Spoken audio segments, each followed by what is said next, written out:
자, 윤석열 검찰총장이 어떤 무언가의 조사에서 2위를 기록했답니다. 자, 윤석열 검찰총장 2013년에 왜 국정원 댓글 사건 특별수사팀장을 맡았었는데 결국 좌천되지 않았습니까? 당시에 윤 총장 이런 발언들을 쏟아냈었습니다. 그 목소리 준비되어 있습니다. 듣고 오시죠. 우리 이 국정원 사건 수사의 순수성이 얼마나 의심받겠냐 이런 말씀을 하시길래 저는 이게 검사장님 모시고 이 사건을 계속 끌고 나가기는 불가능하다는 판단을 했습니다. 국정원 직원의 체포와 압수수색이 법 절차를 위반했다는 것은 저희 수사팀으로서는 이해할 수 없는 일입니다. 그렇게 무슨 어떤 기소죄가 되는지 안 되는지의 문제에 대해서 대검 공안부가 만약에 이거를 따지고 든다면 모르는데 법무부에서 이렇게까지 하느냐 하는 그런 생각이 좀 들었고, 수사하는 사람들이 느끼기에 이게 좀 정당하고 합당하지 않고 좀 이게 도가 지나쳤다라고 한다면 수사하는 사람들은 그런 것을 외압이라고 느낍니다. 네, 2013년 당시의 목소리였습니다. 자, 김 기자, 그러니까 대선 주자 적합도 조사 결과가 나온 겁니까? 그렇습니다. 이제 정확히 말하면 2위라고 단정할 수는 없습니다. 왜냐하면 오차범위라는 게 있기 때문인데요. 어쨌든 그 결과를 좀 살펴보면요. 차기 대통령 적합도에서 이낙연 전 총리가 32.2%를 차지했지만 그 뒤로 윤석열 총장과 황교안 자유한국당 대표가 이 오차범위 안에서 2, 3위를 다투고 있다는 겁니다. 아하. 그러니까 그 전에는 사실 차기 대통령 적합도나 지지도에서 윤석열 총장의 이름을 찾아보기 어려웠는데 예. 지금은 이제 등장한 이후로는 꽤 높은 순위를 보이고 있다 이런 점인데요. 보시는 대로 황 대표와 윤 총장이 2, 3위를 다투고 있는 그런 모습입니다. 자, 그러니까 그래픽 다시 한번 좀 주시면 앞에 거요. 그러니까 정 의원님 이게 굉장히 좀 아주 사실은 이런 일이 있었던가 싶은데 어쨌든 윤석열 검찰총장이 이낙연 총리에 이어서 두 번째 이름을 올렸어요. 10.8이 나왔는데 현직 검찰총장이 차기 대통령 적합도 조사에 저렇게 이름을 올리고 그것도 어쨌든 상위권에 랭크가 되고 이건 좀 어떻게 우리가 봐야 될까요? 한국 정치사에는 없었던 일이지요. 외국에 같은 경우에 이제 검찰이 정말 아주 날카롭게 이제 부정한 집단들에 대해서 칼날을 휘두를 때 검찰 인기가 올라간 적도 있습니다만, 예. 정말 한국 정치사에서 검찰총장이 그러니까요. 현직으로 재직하고 있는데 유력한 대선 후보로 등장했다? 이거는 저는 두 가지 측면이 있는 것 같아요. 두 가지 측면이 있다. 하나는 지금 사실은 추미애 장관이 들어온 다음에 예. 거의 지금 검찰이 일방적으로 몰리는 상황이잖아요. 그래서 1월 8일 날 소위 이 고위 간부들에 대한 인사조치가 있었고 23일 날에는 중앙 간부에 대한 인사조치가 있었고 예. 그런 속에서 이 수사가 제대로 돼야 된다. 오히려 과학은 지금 문재인 정부와 청와대다.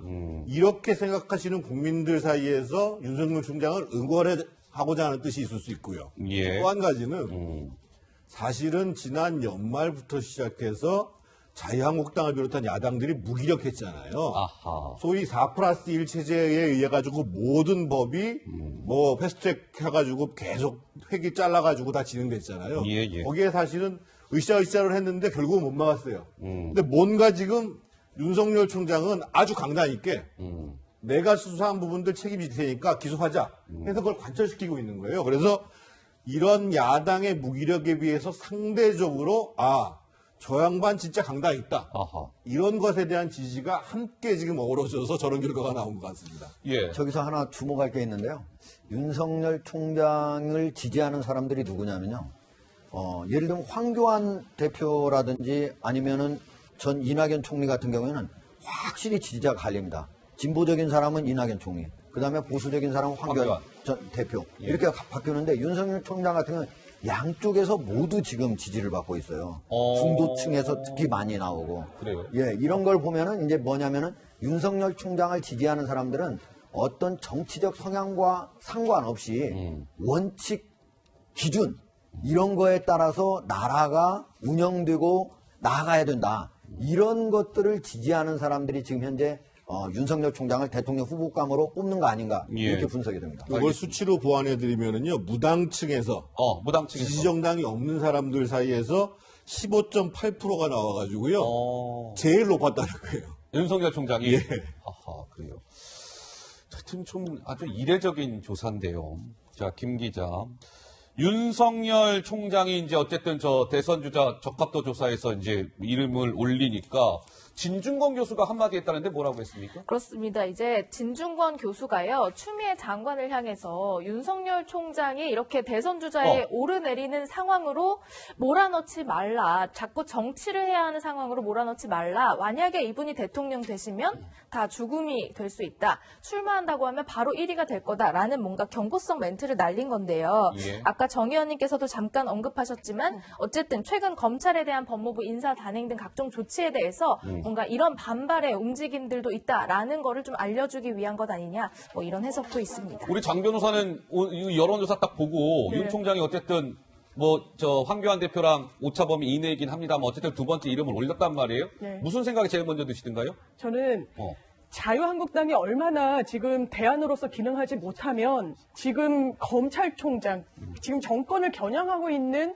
그 수사기관의 최고 수장이 대선 후보로 이렇게 등장하는 것인가라는 좀 생각이 들었습니다. 그리고 그 결과 무당파의 어떤 지지층을 많이 흡수하고 있다는 거잖아요. 예. 지금 여권이 뭐 잘못하고 있는 부분들 분명히 있습니다. 그렇다면 여권에 등 돌린 유권자들이 지금 어디로 가고 있느냐. 원래 수순대로라면 야권으로 가야 되겠죠. 그리고 자유한국당이 조금이라도 잘한다면 그 유권자들을 흡수할 수 있을 겁니다. 하지만 이 부동하는 그 유권자층이 도저히 지금 자유한국당으로는 갈 수 없다는 거거든요. 예, 그렇다면 그 대안이 없고 안철수 전 대표가 대안일 것인가? 여전히 물음표가 쳐지는 상황에서 언론사로서도 윤석열이란 이름을 이렇게 등판시키지 않을 수 없었을 겁니다. 예. 그런 의미가 더 있다고 생각합니다. 아니, 제가 짓궂은 질문 하나 드릴까요? 그러면 윤석열 총장의 임기가 내년 7월까지예요. 그렇잖아요? 네. 그러면 내년 7월달 임기 마치고 이제 나와서 윤석열 총장이 대권 출마를 선언할 가능성도 있어요? 어떻습니까? 우리 정 의원님 보시기에는 윤석열 검찰총장이 나중에 난 대권 출마 딱 선언 어떻게 보세요? 먼저 임기를 마칠 수 있는가 없는가는 예. 이번 총선 결과에 따라서 상당히 좌우가 될 겁니다. 이번 총선에서 만약에 야권이 다수당이 되는 승리를 얻게 된다고 그러면 예. 지금 현재 청와대와 여권에서 계속 검찰을 압박하는 데 브레이크가 걸려요. 그래서 임기를 지킬 수도 있는데 만약에 야권이 이번 선거에서 졌다. 졌다. 그러면 제가 보기에 추미애 장관이 지금 공세를 하는 방식을 보면 아마 무슨 감찰을 동원하든 뭐 어떤 트집을 잡아서라도 예. 계속 공격을 할 수밖에 없거든요. 허허. 그러면 당연히 검찰총장 입장에서 보면 소신 있게 내가 우리 그 검사들의 수사를 지키겠다, 소신을 지켜주겠다 그랬는데 그게 안 되는 상황이 되면 옷을 벗는 상황이 벌어지죠. 옷을 벗는 그렇게 되면 저는 사실은 윤석열 고민할 총장의 수도 있다. 인기는 더 올라갈 수도 있습니다. 아, 그렇습니까? 예, 알겠습니다. 자, 이제 윤석열 검찰총장, 뭐 이제 대선 적합도 조사인데, 대선 후보 적합도 조사인데, 이제 문재인 대통령 지지율도 오늘 나왔습니다. 갤럽 조사예요. 매주 금요일 날 갤럽 조사가 나오죠. 오늘 발표된 거 보니까 1월 달에 지금 문재인 대통령의 국정수행평가 지지율의 흐름을 보고 계세요.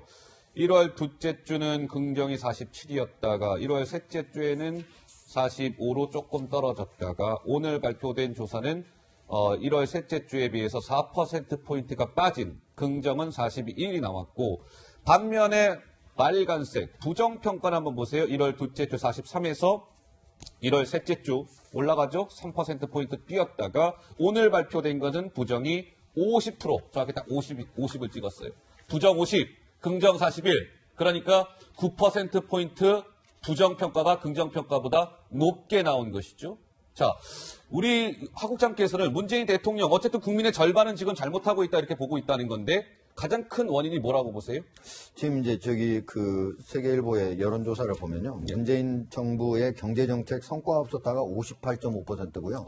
성과 있었다가 38.3%예요. 그리고 이제 대북 정책과 관련해가지고 앞으로 북핵이 해결될 것 같느냐, 타결이 될 것 같느냐, 그 가능성이 낮다는 게 67.8%, 그 다음에 높다는 건 26.8%뿐이 안 돼요. 예. 지금 이런 상황에서 지금 메르스, 신종 코로나 바이러스. 예, 저 중국의 우한 폐렴으로 이제 간단히 얘기하면 우한 폐렴과 관련해서 신종 이제 코로나 바이러스와 관련해서 정부가 제대로 대처하지 못하고 있다고 하는 언론의 지적이 많거든요.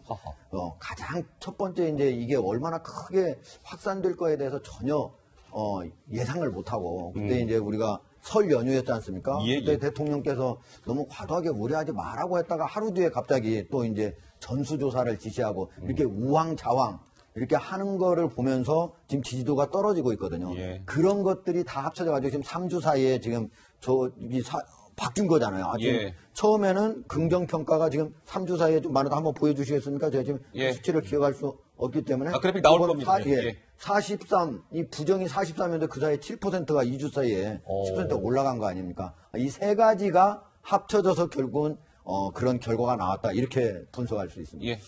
그 역대 대통령하고 비교를 하면은요, 지금 이제 문재인 대통령이 3년 차에 4분기를 지나가고 있거든요. 지금 41%라고 그러는 거는 박근혜 대통령이 잘하고 있다는 게 3년 차 4분기에 43%였습니다. 그리고 이명박 대통령은 47%였고요. 그러니까 지금 사실은 박근혜 이명박 대통령보다 안 나오고 있다는 건데 더 심각한 건 뭐냐면 요번 갤럽 조사에서요.